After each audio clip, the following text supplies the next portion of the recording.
I'm going to talk a little bit more on the inpatient side, but this is a 25-year-old female who initially presented with abdominal pain and vomiting in June of 2011 at her outside GI's office. She was initially diagnosed with small bowel disease at the age of 23 and started on Pentasa, and then later switched from Pentasa to Lialda. And initially, why would this not be a good initial therapy for known small bowel disease? Either Pentasa or Lialda. Well, the release of the solid. Right, exactly. It's more approved for mild colitis, actually. So she, off the bat, was on the wrong initial therapy. What may have been a good option for her, either being at mild small bowel disease versus severe small bowel disease? I think you had mentioned before budesonide. They can do release budesonide depending on where in the small bowel her disease was. Or sometimes too with severity. Sometimes you might even escalate to a TNF right off the bat because she is so young. So initially she underwent a small bowel follow-through in 2003. She had multiple areas of narrowing in her jejunum and her ileum. So at that point, it wasn't until now 2 years later that she was actually started on a biologic therapy. She did feel better initially, but then persisted to have weight loss, low electrolytes, at which time they started her on azathioprine in 2014, but only at low dose of 50 milligrams a day. In August of 2014, she again had increased abdominal pain. CT scan showed a pericolic abscess, and she was started on Cipro and Flagyl. In October of 2014, she was actually referred to one of our GIs at the University of Chicago. But by that time, she wasn't tolerating barely anything orally, mainly just chicken soup broth, and she had a 180-pound weight loss over that 2 to 3 year span. So she was seen at our IBD clinic, and the workup initially, nutrition-wise, she had very low albumin, pre-albumin. So kind of looking at this, we ended up admitting her to our IBD service. And at this point, given her poor nutrition levels, what consults would be the most kind of stand out to you of who you would want to involve in her care right off the bat? Nutrition, perfect. Yes, exactly, nutrition, TPN. Surgery, we usually like to get involved kind of off the bat just to kind of get their input on things as well, but most likely they're not pretty much going to do anything until she's optimized nutrition-wise, because that has its own risks in itself, her being so malnourished. Given the weight loss, we do know that, say you didn't even know where she had her disease initially, where would you expect her disease to be predominantly, given the weight loss, the malnutrition, ileal? Exactly, small bowel, where most of your vitamins and minerals are absorbed. So we kind of did our own workup. It had been several years since she had any endoscopies done. So we ended up doing a colonoscopy and EGD. And just as we expected, her TI was pretty inflamed. Colon wasn't too bad. EGD really didn't show much except in the duodenum. She had some focally moderately active Crohn's duodenitis. What imaging at this point would you consider, given that her last imaging was back in 2013 and now it's a year later? Okay, MRE. We ended up doing, and depending on the situation for pregnant patients, MR is a little bit safer. If we're looking for abscess, sometimes we consider CT scan. Sometimes it's surgeon preferred, so we usually get them involved too to see if they prefer a small bowel follow-through over any additional studies. So she ended up having a CT enterography just because she had a known colon abscess back in 2013. So hers wasn't too much different than her endoscopies, but she did have the long segment of distal ileum that was affected. Some involvement of the colon, but since her colonoscopy, we kind of prefer that over the imaging in regards to how inflamed the colon is, and her biopsies didn't show anything from the colonoscopy. So here's kind of our first quality kind of care question. What are the most important factors during hospitalization to kind of limit patient risk during hospitalization? So I'll kind of give out some clues. The first medication that we usually give frontline, steroids, prednisone, kind of the dosing. Does anyone have a specific dose that you don't go over or that you kind of keep under? Right, 40 a day is usually what we give. There's no more efficacy in giving 60 a day, 100 a day. So we actually prefer Solumedrol 20 twice a day. Narcotics. How many people give narcotics for flares or? That's kind of a touchy subject sometimes with patients. They usually hate us by the end of the admission, but they feel better. And also blood clots. You want to prevent blood clots during hospitalization. We usually start Lovenox, just 40 milligrams a day for prophylactic dosing, but we don't send the patients home on it. It's usually just while they're admitted, just because they're not as mobile. Her case, she was tied up to TPN, so we wanted to make sure that she was covered for blood clots. So steroids, like I said, we don't go above 20 twice a day. Narcotics, with the exception if they have perianal disease, perianal abscess, our doctors will be a little bit more lenient. And again, avoiding NSAIDs, and then also the Lovenox therapy as well. And then follow-up is a huge thing as well, too. You start these patients on these long-term biologic medications. They're immunosuppressed. They're on high-dose steroids. You don't want them going out without knowing they're coming back for lab work and things like that. And also, during seasonal time, flu shots, you want to make sure you're not giving live vaccines. We usually do the Pneumovax once every 5 years and the Fluvax once a year. So her hospital course, like we said, she was initially treated with steroids, and then we actually loaded her with infliximab. Why do we select infliximab at this point? Well, she had lost her response to adalimumab. Right, to the adalimumab, exactly. So with her low, just what Karen said, the low albumin therapy, and if she's hospitalized, we could consider starting the Remicade at 10 milligrams. Exactly, too, and you can escalate the dose, especially because if they have the low albumin, sometimes they leak that through the gut, so sometimes the escalated dose helps them retain a little bit more of the drug as well, too. Azathioprine was also continued at low dose, and why we're big with kind of dual therapy at our facility. Why is dual therapy usually preferred over single therapy? Kind of keep her age in mind, too. Raises drug levels. Exactly, and with her too, she already lost one TNF, she lost response to Humira, and now we're trying. Low dose, we usually start at low dose, and she hadn't been taking hers as kind of routinely as she was supposed to, so we kind of restarted her, and then we usually have them come back in 2 weeks for additional lab work, make sure she's tolerating it, and then we go up usually to the weight-based dosing every 2 to 4 weeks. So she already lost response to adalimumab, so we switched her to infliximab. Her symptoms improved. She was transitioned to oral steroids. Her TPN was cycled. The surgery team was consulted to discuss stricturoplasty versus ileocolectomy once her nutrition status improved. By the time of discharge, she was tolerating oral without any nausea, vomiting. So her transition to the outpatient side, why would we start medical therapy knowing that she's going to go to surgery anyway? Make sure she tolerates the surgery. Right, two both very good points. So usually make sure she's tolerating it, that we have a good therapy for her after surgery, and also the surgical group usually prefers us for just reconnecting purposes, that the bowels is cooled off as much as possible just so that they can reconnect her and that she doesn't end up with a diverting ostomy. So she continued on her infliximab until her nutrition levels were increased.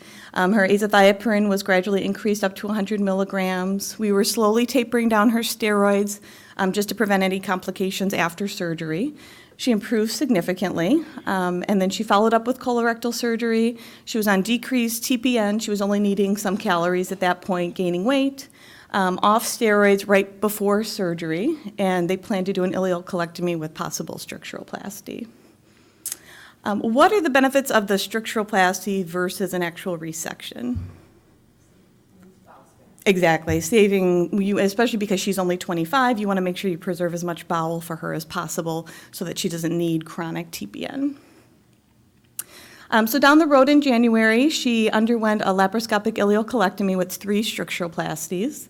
Intra-op findings, the biggest thing here, she had about 100 centimeters of a fibrostenotic strictures that they kind of referred to as a chain of lakes, meaning it was dilated, narrow. So with 100 centimeters of that, and her only being 25, you really want to preserve as much bowel as you can. If you get below 100 to 80 centimeters, you're worried about them needing chronic TPN. And at this point, she's only 25, and this is her first surgery that she's undergoing. So postoperative management, we want to continue her infliximab as scheduled just to prevent her from developing antibodies. So we want to keep her on schedule as much as possible. If her dose was due right before surgery, sometimes we hold that dose just so she doesn't have so much drug in her system that prevents her from healing afterwards. We resumed her azathioprine on discharge, tapered off her steroids. Sometimes they do a postoperative taper during surgery if they were on high doses right before coming in, so that they don't have adrenal insufficiency issues postoperative. We always recommend a 6-month colonoscopy just to assess for active disease to make sure that avoid her from needing surgery sooner rather than later. We always try to make sure that they don't have any active disease going into it. And her TPN was actually weaned off after surgery.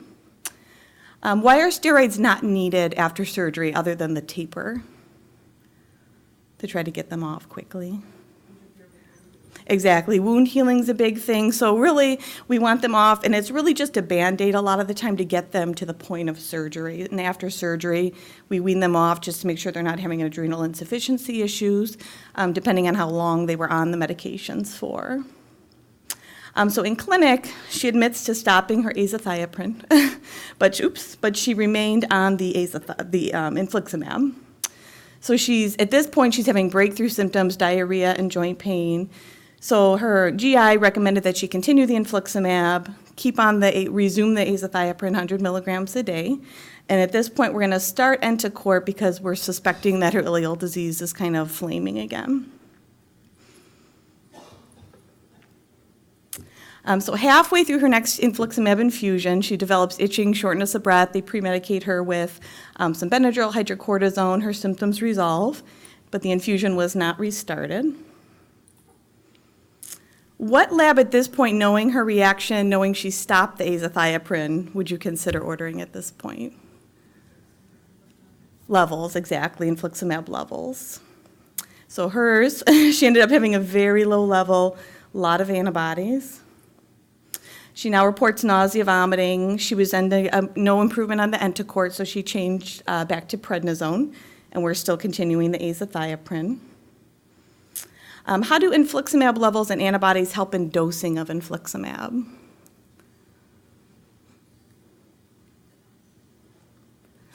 that have an antibody reaction. Exactly. So usually we only check them if they've been responding to the medication and then they have a loss of response, or if, again, they've had a reaction and then you're wondering if they've developed antibodies. And in her case, too, we'd be more concerned because she stopped the azathioprine. Well, the writing was on the wall a little bit. She was Right. sick, hospitalized. I would have checked her after maintenance therapy to make sure that she had enough drug on board. Right, and that's a good idea, too, especially because she needed such an aggressive surgery, being only 25 for her first surgery. Is another TNF medication okay to use given the presence of antibodies with infliximab? So meaning, can we use certolizumab or adalimumab again? Exactly. So normally she's not a primary non-responder. She did respond initially to Humira, kind of lost response. She did respond initially to infliximab, and then she developed antibodies after she stopped the azathioprine. So it's usually only if they've never responded to a TNF that it's really not going to be beneficial to use the same TNF in that category. So we ended up reloading her with adalimumab. But this was prior, we couldn't really check antibody levels prior to restarting this again because she had started this back in 2013, so we almost had to retry her, see how she did with it. She was admitted again in May with nausea, vomiting, weight loss, restarted on TPN, had, again, weight loss right before she was admitted, and again found to be malnourished again, low albumin and prealbumin. So she was restarted again on TPN, IV steroids, and then there was another plan for a resection once her nutrition improved again. Why are we reloading with adalimumab prior to surgery rather than waiting until she has kind of like a clean slate after surgery? Again, a lot of the times we hold medical therapy after surgery, but given her because she had the antibodies against the infliximab. We usually don't want to hold any doses, so we reloaded her already before surgery, so we wouldn't want to hold anything post-operative. We'd want her to still treat through with the adalimumab. In July, she ended up undergoing 7 structuralplasties.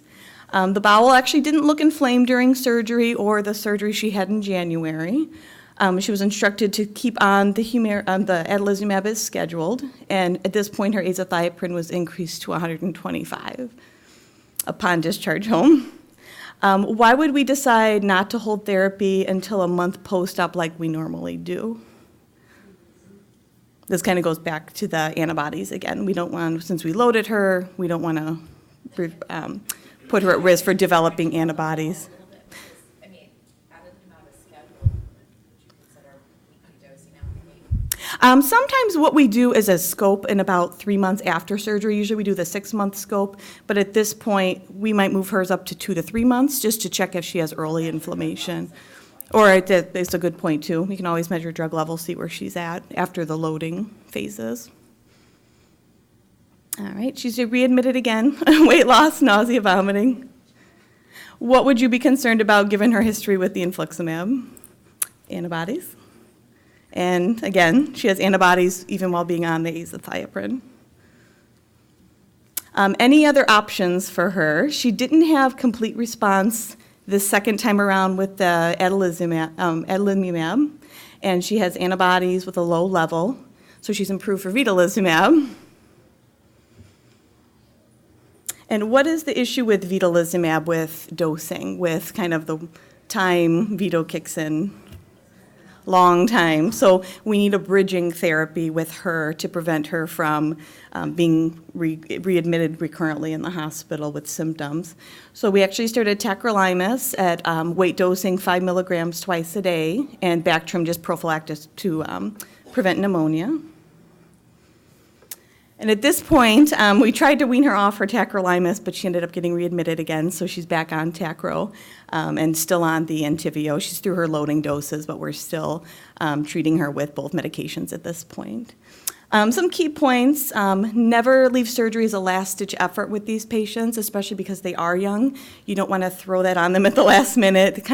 We do like to exhaust our medical options, but at the same time, you want to be realistic in that she will need surgery eventually. Do not ignore vitamin, nutritional factors, because that can actually complicate both medical and surgical plans. They might not heal well from surgery, and also the medications may not work if they're having such a leaky gut. Infliximab may not be absorbed as well. You should always try to conserve bowels, so that should be the biggest thing that you want to conserve, especially in younger patients. Utilize biologic levels and antibodies. For patients that even have mild reactions, just so you're covered and you know why they're losing response. And often consider dual therapy, especially for young patients with fistulizing or penetrating active disease.